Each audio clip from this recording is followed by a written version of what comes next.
Hello, St. Paul's. Last Sunday was the first Sunday of Advent, the first season of the church year, as we once again began the cycle that will take us through the life and death and resurrection of Jesus through Pentecost, with the second half of the year focusing on the teachings of Jesus. You've probably noticed that we color code our year, with each season marked by particular colors. In addition to the colors, the vestments themselves are a clue to the different leadership roles people take in our service. Some time ago, our wonderful cathedral photographer, Susan Forsberg, put together a field guide to the processional for our blog, with detailed information about each type of vestment. I'm not going to duplicate that effort, which is still totally relevant and available online. But here's a brief slideshow just using Susan's photos to introduce you to some of our Anglican sartorial splendor.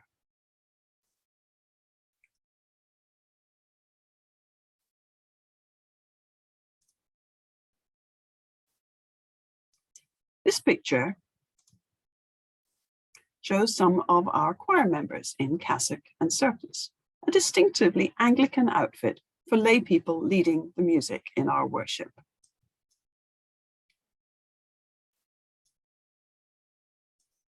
Here is our deacon, the Reverend Canon Brooks Mason, in the gospel procession, carrying, as you can see, the silver-plated gospel book.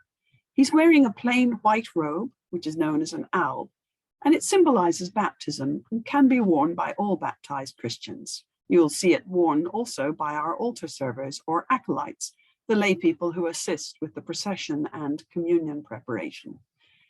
But Brooks is also wearing a stole, diagonally from his left shoulder to the right of his waist. This marks him out as a deacon, which is an ancient and honored or ordained role charged with the privilege of proclaiming the gospel. This stole is white, which means the picture was likely taken during the Christmas or Easter season. Next is the Reverend Canon Jeff Martinhawk. Priests in the Eucharist service wear our stoles around our necks. This stole is green, belonging to what we call ordinary time, the Sundays between Epiphany and Lent, and the Sundays after Pentecost, all the way to Advent. The lace that you see on Jeff's alb is a purely aesthetic choice. This picture of several of our priests demonstrates the beautiful sarum blue of our Advent vestments, donated in honor of the Reverend Canon Lee Teed when she retired some years ago. The priest presiding at the Eucharist wears this poncho-like garment called a chasuble. We have an amazing collection of chasubles, some of them quite startling color combinations. Green and here purple for Lent are standard issue colors. When we dress for a formal service of the daily office, morning or evening prayer, or sometimes for the burial office, we wear Anglican office dress, cassock, surplice, academic hood, and tippet. The tippet denotes ordained status. Deans and canons of St. Paul's Cathedral wear royal purple cassocks, as you see here. And we have the option of adding embroidered seals of our diocese or province or seminary. In this picture, you can see the seal for St. Paul's Cathedral and below it, the seal for Berkeley Divinity School at Yale. Another impressive cathedral collection is our array of copes, liturgical capes, worn originally for warmth, but also for processions on special occasions. The Reverend Canon Michael Carr here is wearing an all seasons cope, which incorporates all the principal liturgical colors. Copes can come in any color combination and vary widely in length and fullness.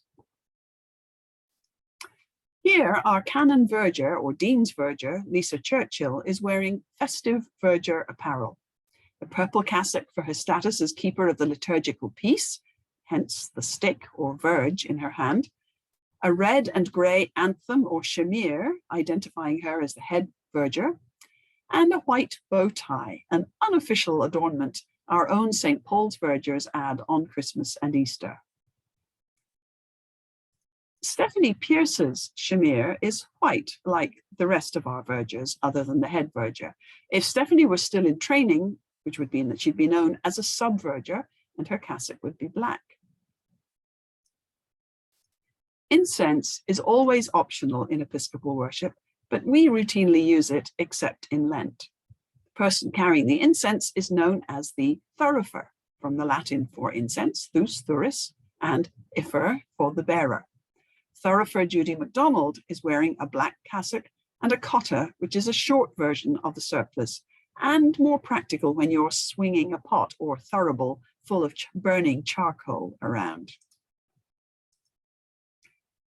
The bishop has her own particular vestments: a red purple cassock, a rochet, which is like an elaborate surplice with cuffs, a red chimere, and a tippet if she is officiating at morning or evening prayer. Alternatively, for the Eucharist, she may wear a stole in place of the tippet or an entirely different set of vestments: the white alb, the stole denoting her priesthood, a splendid cope, and the pointed mitre, the item that most singularly identifies a bishop. And the bishop also typically carries her crozier or shepherd's crook.